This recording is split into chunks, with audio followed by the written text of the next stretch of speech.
اب یہ ایک آیت مبارکہ ہے، سورہ النحل کی آیت نمبر 120 ہے یہ، جس کے اوپر اپنی گفتگو کو انشاءاللہ العزیز ختم کروں گا۔ اس کو غور سے سمجھیے گا۔ مشرکین تھے نا، مشرکین، وہ اللہ سے ڈرتے نہیں تھے۔ کس سے؟ وہ 360 بتوں کی پوجا کرنے والوں کو اللہ کا ڈر کیا ہوگا؟ اللہ سے ڈرتے تو 360 کو خدا مانتے؟ بولیے نا۔ ڈر تھا جو نکل گیا، 360 کو خدا بنا لیا کہ یہ بھی ہمارے خدا ہیں۔ جب 360 کی پوجا کرتے تو پوجا کر کے کہتے اب طرفہ تماشا دیکھیں، ادھر 360 کے آگے سجدے، اور عقیدہ یہ کہ ہم تو دین ابراہیمی پہ قائم ہیں جی۔ استغفر اللہ معاذ اللہ، 360 کی عبادت، اور پھر کیا کہتے ہم تو حضرت ابراہیم علیہ السلام کے دین پر قائم ہیں۔ اللہ پاک نے پوری ایک آیت نازل فرمائی اور فرمایا اے مشرکو، یہ دعویٰ کرنے والوں کہ ہم دین ابراہیمی پر چل رہے ہیں، تمہیں پتہ بھی ہے حضرت ابراہیم علیہ السلام تھے کون؟ تمہیں معلوم بھی ہے حضرت ابراہیم علیہ السلام کی شان کیا ہے، ان کی زندگی کیسے گزری، ان کے اوصاف کیا تھے، ان کے کمالات کیا تھے، ان کے محاسن کیا تھے، تمہیں کچھ خبر بھی ہے؟ آؤ، وہ رب فرماتا ہے میں تمہیں بتاتا ہوں ابراہیم علیہ السلام کون تھے، پھر مجھے بتانا کہ تم دین ابراہیمی پر ہو یا دین ابراہیمی کی ہوا بھی تمہیں نہیں لگی۔ اللہ پاک نے ارشاد فرمایا ان ابراہیم کان امتن قانتا للہ حنیفا ولم یک من المشرکین شاکرا لانعمہ اجتباہ وہداہ الی صراط مستقیم وآتیناہ فی الدنیا حسنہ وانہ فی الآخرۃ لمن الصالحین۔ اللہ پاک نے یہاں مختلف 3 آیتوں کے اندر اللہ پاک نے حضرت ابراہیم علیہ السلام کی 9 صفات کا ذکر کیا ہے۔ کتنی صفات کا جی؟ پہلی صفت اللہ پاک نے فرمایا ان ابراہیم کان امہ، ابراہیم وہ ہے جو مرد کامل ہے۔ پہلی علامت کیا ہے؟ پہلی صفت، پہلی خوبی، حضرت ابراہیم مرد کامل تھے۔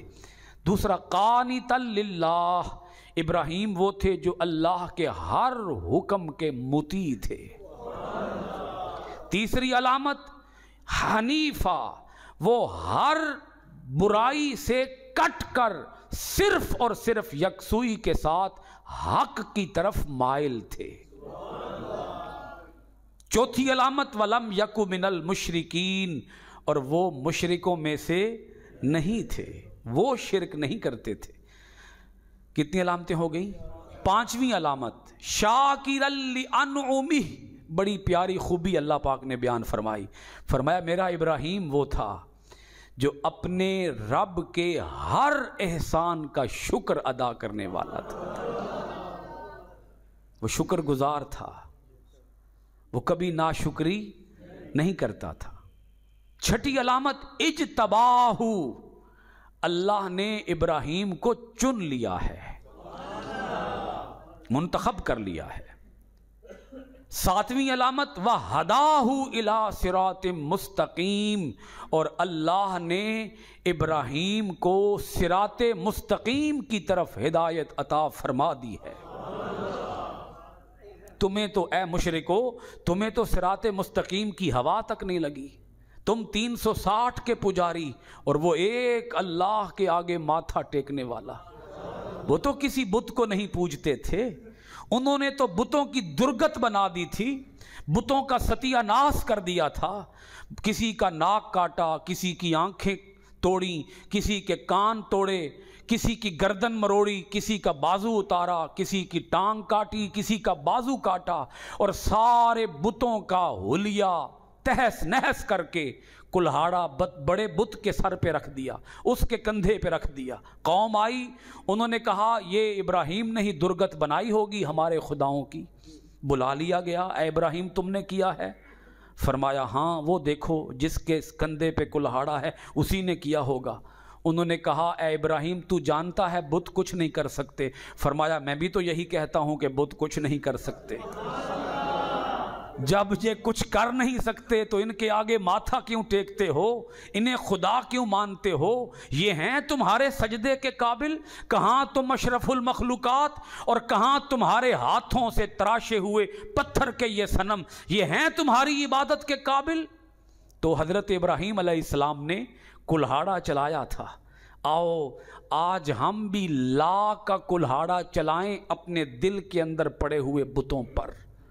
ہمارے دل کے اندر بھی کہیں بت نہ ہوں۔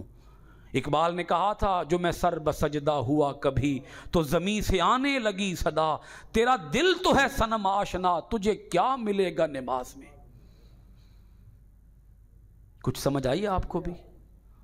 بتوں سے تجھ کو امیدیں اور خدا سے نا امیدی، مجھے بتا تو صحیح اور کافری کیا ہے؟ ادھر سجدے ہم خدا کو کرتے ہیں اور دل میں دولت کی ہوس، شہرت کا لالچ، دل میں بڑے عہدے اور بڑے منصب کا لالچ، اور بڑی بڑی کوٹھیوں اور جاگیروں کا لالچ۔ یہ جو کوٹھیاں، جاگیریں، کاروبار، تجارت، یہ سارا کچھ یہ کرو، لیکن کہیں ایسا نہ ہو کاروبار کی محبت، تجارت کی محبت، صنعت کی محبت، کوٹھیوں کی محبت، دولت کی شہرت، دولت کی بھوک، شہرت کا لالچ، کہیں ایسا نہ ہو کہیں یہ اوپر چلے جائیں اور رب کی محبت نیچے رہ جائے۔ کہیں ایسا نہ ہو، اگر رب کی محبت نیچے رہ گئی اور یہ دنیاوی محبتیں اوپر چلی گئیں تو یہ دنیاوی محبتیں پھر کیا بن جائیں گی؟ بت۔ پھر ہم بھی بتوں کے پجاری ہوں گے۔ تو خدا را اپنے اس نہاں خانہ دل کا، اس اندر کا تھوڑا سا معائنہ کیجئے، اس کا چیک اپ کیجئے، اس کی صفائی ستھرائی کا کام کرتے رہا کریں۔ اور وہ صفائی ستھرائی کیسے ہوتی ہے بولیے؟ لا کا کلہاڑا چلائیں۔ اسلام شروع ہی لا سے ہوتا ہے۔ شروع ہی کس سے ہوتا ہے؟ لا کا معنی کیا ہوتا ہے؟ نہیں، کوئی خدا نہیں ہے، کوئی معبود نہیں ہے، کوئی حاکم نہیں ہے، کوئی محبت کے لائق نہیں ہے۔ محبت کے لائق ہے تو صرف اللہ ہے۔ وہ جس سے محبت کا حکم دے ہم اس سے محبت کریں گے، وہ جس سے نفرت کا حکم دے ہم اس سے نفرت کریں گے۔ تو فرمایا میرا ابراہیم وہ ہے جو بڑا شکر گزار ہے، اللہ کی نعمتوں کا شکر ادا کرنے والا ہے۔ 8ویں علامت اللہ پاک نے بیان فرمائی سورہ النحل کی آیت نمبر 122 کے اندر۔ ہم تو دعا مانگتے ہیں ربنا آتنا فی الدنیا حسنۃ وفی الآخرۃ حسنۃ وقنا عذاب النار، اور کوئی پتہ نہیں ہے دعا قبول ہوئی کہ قبول نہیں ہوئی۔ رب دنیا میں پتہ نہیں بھلائیاں عطا کرے گا یا نہیں کرے گا، آخرت میں اچھائیاں عطا کرے گا یا نہیں کرے گا۔ رب نے ابراہیم کے بارے میں فرما دیا وَآتَيْنَاهُ فِي الدُّنْيَا حَسَنَةً، ہم نے اپنے پیارے ابراہیم کو دنیا کے اندر ہر بھلائی عطا فرما دی ہے۔ وَإِنَّهُ فِي الْآخِرَةِ لَمِنَ الصَّالِحِينَ، اور ابراہیم کا آخرت میں درجہ صالحین کا درجہ ہوگا۔ آخرت میں درجہ بولیے کون سا ہوگا؟ حضور نبی کریم علیہ الصلاۃ والسلام کے بعد اگر کسی پیغمبر کے چرچے ہیں تو وہ جناب ابراہیم کے ہیں۔ حضور خود فرمایا کرتے میں انا دعوت ابراہیم، میں اپنے باپ ابراہیم کی دعا کا ثمر ہوں۔ میری آمد کی دعا میرے باپ ابراہیم نے کی ہے۔ ابراہیم وہ ہیں جن کا ذکر ہم ہر نماز کے اندر کرتے ہیں۔ آپ کو نہیں سمجھ آئی شاید؟ ہر نماز کے اندر۔ ہماری تو نماز مکمل ہی نہیں ہوتی جب تک زبان پر محمد و آل محمد اور ابراہیم و آل ابراہیم کا ذکر نہ ہو۔ تو زبانوں کو سجائیں کس کے ساتھ؟ محمد و آل محمد کے ذکر کے ساتھ اور ابراہیم و آل ابراہیم کے ذکر کے ساتھ۔ اللہ کریم ہمیں درود و سلام کی کثرت کی توفیق عطا فرمائے، پختہ توحید عطا فرمائے اور صرف اپنی بارگاہ کا خوف عطا فرمائے۔